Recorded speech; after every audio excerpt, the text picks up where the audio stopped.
बाबा साहब का क्या सबक था? मुझे पढ़े लिखे लोगों ने धोखा दिया। काशीराम जी का क्या सबक था? पढ़े लिखे लोगों के बीच में काम करते करते काशीराम जी ने कहा, ये पढ़े लिखे लोग जो है ना SC ST OBC के, ये एंटी सोशल एलिमेंट है। मालूम आप लोगों को ये शब्द पुलिस चौकी में इस्तेमाल किया जाता है, तो 4 डंडे लगाओ साले, ये एंटी सोशल एलिमेंट है। पुलिस चौकी में इस्तेमाल किया जाता है ये शब्द, ये एंटी सोशल एलिमेंट है और इसके 4 डंडे लगाओ। काशीराम जी ने पढ़े लिखे लोगों को कहा, उनके अंदर काम किया तो उनका अपना तजर्बा है, ये एंटी सोशल एलिमेंट। मैंने अपना भी तजर्बा बताया और अपना तजर्बा बताकर इस तजर्बे को आधार बनाकर कार्य प्रणाली बनाया। ये तजर्बा है, निराश नहीं हुए, वहां से उसमें से ही हमने रास्ता निकाला और कार्य प्रणाली बनाई। ये अनुभव को आधार बनाकर कार्य प्रणाली बनाई। कार्य निर्धारित है, केवल निष्पादित करना जरूरी है, ज्यादा दिमाग चलाने की जरूरत नहीं है। कार्य निर्धारित है और निष्पादित करना जरूरी है, ज्यादा दिमाग लगाने की जरूरत नहीं है। जैसे ही हमारे लोगों को दिमाग लगाने के लिए कहा जाता है तो पहले झगड़ा करता है। जैसे 8-10 लोग मीटिंग में बैठते हैं, 15-20 मिनट के बाद झगड़ा अगर नहीं हुआ तो मेरे से लिखवा लेना। ये मेरा 45 साल का तजुर्बा है।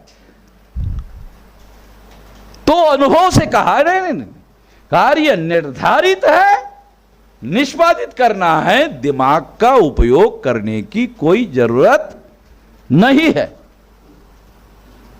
पहला। दूसरा, अमल करने के लिए, निष्पादित करने के लिए सारा दिमाग लगाओ। दिमाग के लिए भी काम दिया। जैसे ही ये सिद्धांत लागू किया, उस तारीख से हमारा आंदोलन केवल आगे बढ़ रहा है, केवल आगे बढ़ रहा है, पीछे नहीं जा रहे, आगे ही बढ़ रहे। दूसरा एक सिद्धांत डेवलप किया, वो है जीरो का सिद्धांत। ये भी पहली बार बोल रहा हूं माइक पर, जीरो का सिद्धांत। जहां लोग फॉर्मली मिसयूज करते हैं, झगड़ा करते हैं, तो वहां पर मैं सारे पावर अपने हाथ में ले लेता हूं और वो यूनिट में जीरो बना देता हूं। ले लिया मैंने, मुझे मेरा कोई निजी मकसद नहीं है, मेरी कोई निजी दुश्मनी नहीं है, अपने हाथ में ले जीरो बना दिया। वहां वो यूनिट का डिस्ट्रिक्ट है, कमिश्नरी है, स्टेट है, जीरो बना दिया, ले लिया। अब लेने के बाद वो पावर लेस हो गया, जीरो हो गया। फिर जो उस सिद्धांत पर अमल करेगा वो साथ में इधर रहो, जो नहीं रहेगा हाँ जाओ जाओ, जहां तुमको जो करना है, पूरी आजादी है। आजादी चाहते हो ना, हाँ ओके, आजादी ले लो, हो जाओ। बहुत लोग बाहर गए, पता ही नहीं अभी वो कहां है, उनका कोई अता पता नहीं है, वो कहां है। कई आंदोलन में कहीं उनका नाम और निशान नहीं। कभी कभी तो मुझे उसका नाम याद करने के लिए ऐसा करना पड़ता है, अरे क्या नाम था भाई उसका। दूसरा तीसरा आदमी मुझे बताता है ऐसा, हाँ वो याद भी नहीं है।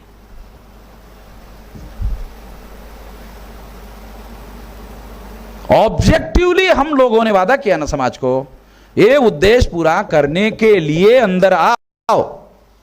मंजूर है तो अंदर आओ, मंजूर नहीं तो अंदर मत आओ। पहले से क्या ना, पहले दिन से करें। ये उद्देश्य मंजूर है, ये है तरीका, ये 5 दिन का ट्रेनिंग, ये इतिहास और ये सारा चीज छुपाया, कुछ भी नहीं छुपाया, सब कुछ बताया, हाँ सब कुछ बताया। मंजूर है, हाँ इधर रहो, नहीं जाओ।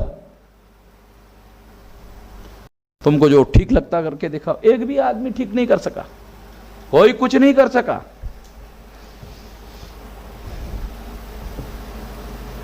तो जीरो का जो सिद्धांत है वो अपने सिद्धांतों को लागू करने के लिए किया गया है। हमने रिपब्लिकन पार्टी से जितना सीखा, हमने दलित पैंथर से जितना सीखा, क्योंकि बाहर के स्टेट के लोगों को पता ही नहीं रिपब्लिकन पार्टी का क्या इतिहास है, दलित पैंथर का क्या है। उन्होंने कुछ नहीं सीखा, हमने उनसे बहुत सीखा और उनसे सीखकर आज जो हम लोगों ने इतनी बड़ी ताकत गेन की है। बाम सेप में कभी नेतृत्व का संकट नहीं रहा। दीना भाना जी, उसके बाद खापर्डे साहब, उसके बाद काशीराम जी, फिर खापर्डे साहब, खापर्डे साहब के बाद 2000 को मेरी जिम्मेदारी लगाई, तब से भी अभी तक बाम सेप में कभी नेतृत्व का संकट नहीं रहा, कभी नहीं रहा। और आने वाले 20 साल तक मैं ये हूं। अभी मेरे टांगों में इतनी ताकत है।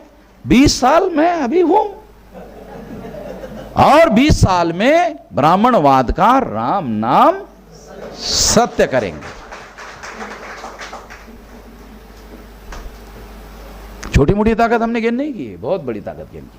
अभी हम किसी आदमी को समझाकर कोई संगठन नहीं बनाएंगे, अभी आंदोलन करेंगे। अब एक्शन मोड में हम लोग एक्शन मोड में हैं। अभी हम एक एक आदमी को ढूंढते थे, फिर समझाते थे, अभी बंद कर दिया समझाना, अभी समझाना बंद कर दिया। पहले दिन का उदाहरण आपको दिया, 1,40,00,000 लोगों को पहले दिन जो हमने ये अधिवेशन चलाया तो 11 बजे दूसरे दिन 1,40,00,000 लोगों तक मैसेज गया था। तो वो अभी मैंने पूछा नहीं कितने लोगों तक गया, तो अभी हमारा मैसेज जो है, मैसेज कम लोगों तक नहीं पहुंचता है, बहुत लोगों तक पहुंचता है, क्योंकि भौगोलिक और सोशल नेटवर्किंग बहुत बड़े पैमाने पर 3-3.5 हजार जातियों के बीच में हमारा नेटवर्क पे फैला हुआ है। तो इस तरह से ये बात हम लोगों को समझना बहुत ज़्यादा ज़रूरी है। तो बाम सेप में नेतृत्व की निरंतरता है, ध्यान रखना जरूरी है। हम लोग चैरिटी का काम नहीं कर रहे हैं, चेंज का काम कर रहे हैं। Change, not charity. हमारा काम चैरिटी का नहीं है, हमारा काम चेंज का है।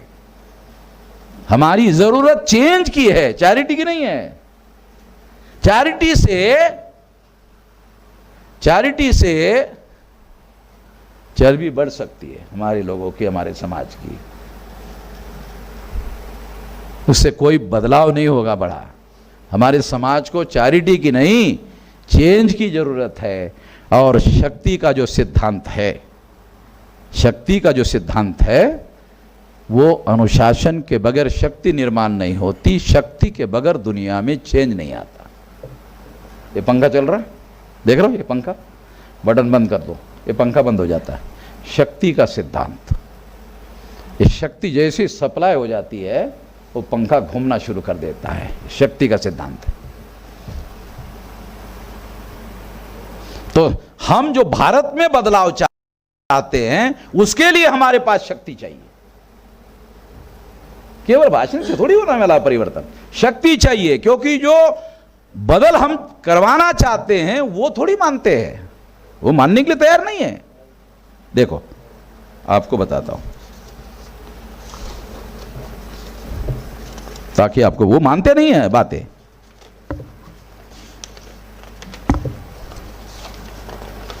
तो एक जो है शर्मा नाम का ब्राह्मण है, पढ़ के सुनाता हूं। अंकुश शर्मा, वो क्या कहता है, जो हम कह रहे हैं, जो मैंने कहा, आप चाहे कितनी ही बकवास करो, रिप्लाई नहीं है उसके पास, जवाब नहीं है हमारे सवालों का, तो क्या कह रहा है, कितनी भी बकवास करो। वो हम जो लॉजिकल बात कह रहे, फैक्ट कह रहे, तथ्य कह रहे, उसको क्या कह रहा है, बकवास कर रहा है। क्यों? जवाब नहीं है। जवाब होता तो जवाब देता, बकवास नहीं करता। क्या कह रहा है, आप चाहे कितनी भी बकवास करो, अंकुश शर्मा का, आप चाहे कितनी भी बकवास करो, चंद लोगों को छोड़कर गांवों शहरों में ब्राह्मण का राज चलता है। सभी जातियों पर आप तो क्या चीज हो, पूरे देश में सदियों से ब्राह्मण राज करता है, करता रहेगा। गांवों के मूर्ख लोगों को आप कभी नहीं समझा सकते। हमने बुद्ध धर्म को नष्ट किया, बाम से हमारा कुछ नहीं उखाड़ सकता। भगवान परशुराम ने क्षत्रियों को 21 बार हराया था। सोचो, बचो हमसे। बदल हो सकता है इसमें? एक कुत्तों की पूंछ की तरह है, पुंगली डालो साली पुंगली टेढ़ी हो जाएगी, मगर ये सीधे नहीं होंगे। समझ रहे ना? पढ़ के सुनाए। लॉजिकल बात वो मानने वाले नहीं है, वहां शक्ति का सिद्धांत लागू होता है। एग्जाम्पल के तौर पे बता रहा हूं, जो बता रहे हैं, जो समझा रहे हैं,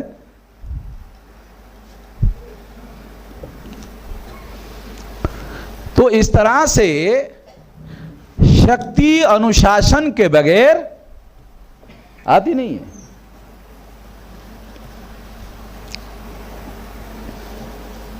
और अनुशासन, जो ईमानदार आदमी है, जो ऑब्जेक्टिव के प्रति समर्पित है, जो उद्देश्य के प्रति समर्पित है, जो विचारधारा के प्रति समर्पित है, वो आदमी अपने जीवन में खुद सेल्फ डिसिप्लिन लाता है। कोई किसी को जबरदस्ती नहीं करता। हमने वामसेब में किसी पर कोई जबरदस्ती नहीं करके रखी हुई है। वो देश के लिए सेल्फ डिसिप्लिन अपने अंदर लाना होगा, और वो सेल्फ डिसिप्लिन के आधार पर आपको काम करना होगा। जब आप ऐसा नहीं करते हो तो फिर ऑर्गेनाइजेशनल डिसिप्लिन इंपोज किया जाता है, और उसके लिए महावत का सिद्धांत लागू किया जाता है। महावत का सिद्धांत बताने के लिए नहीं है, अमल करने के लिए है। और मैं इसका सख्ती से अमल करने का आदी हूं, क्योंकि मैं जानता हूं कि एक दो लोगों की वजह से सारे आंदोलन का सत्यानाश हो सकता है। तो ये खबरदारी लेना बहुत ज्यादा जरूरी है, ये बताया जाना बहुत जरूरी है। संगठन में और एक बात, संगठन के लेवल पर, कैडर के लेवल पर बहुत सारे हमारे लोगों का कुछ मिसअंडरस्टैंडिंग है।